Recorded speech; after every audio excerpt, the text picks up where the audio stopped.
Conscientiser, sensibiliser, mais surtout informer les jeunes intellectuels d'Mbujimai de l'apport des autorités locales dans la lutte contre les violences basées sur le genre au Kassai oriental, telle est la raison d'être de la conférence débat de ce samedi 13 novembre 2021 dans la salle New Star ville d'Mbujimai. Cette initiative de Abar RDC dénommée Face aux jeunes entre dans son volet éducation à la citoyenneté responsable.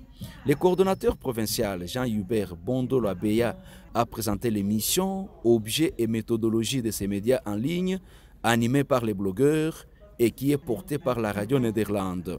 Madame Georgette Ndaya, bourgmestre de la commune urbaine de Dibindi, première oratrice. Elle s'est apaisantie sur les plaidoyers menés jusque-là en vue d'arrêter l'ampleur du fléau, le fléau des enfants de la rue, des filles mères, des mineurs professionnels de sexe, un phénomène dont son entité politico-administrative, le cas est bien réputé, le cas du quartier latin. Cette pire forme de violence vient d'une responsabilité partagée dans la société, a-t-elle expliqué.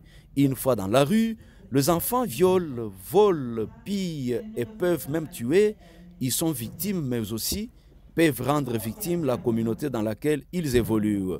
En termes d'apport, la bourgmestre et son entité conscientisent la société et prennent en charge certaines victimes tout en recourant à la force publique.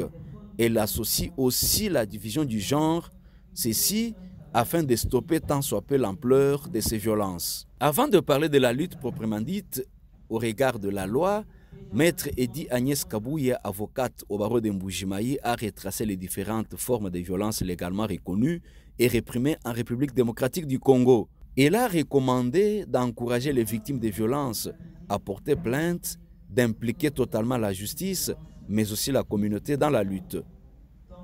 Des questions-réponses s'en sont suivies à la satisfaction de l'organisateur.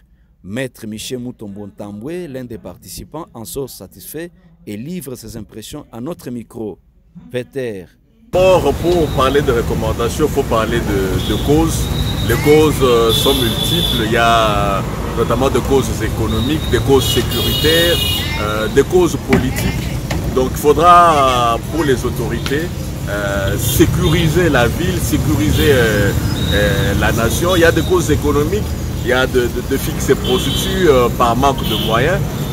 Il faudra que de part et d'autre que l'on puisse, si pas donner à ces filles quelque chose à faire, comme l'autorité communale nous a dit qu'elle donne à quelques filles 50 000 francs pour devoir cesser ce pratique et devoir se prendre en charge parce qu'elles se prostituent n'ayant pas d'autres moyens de survivre.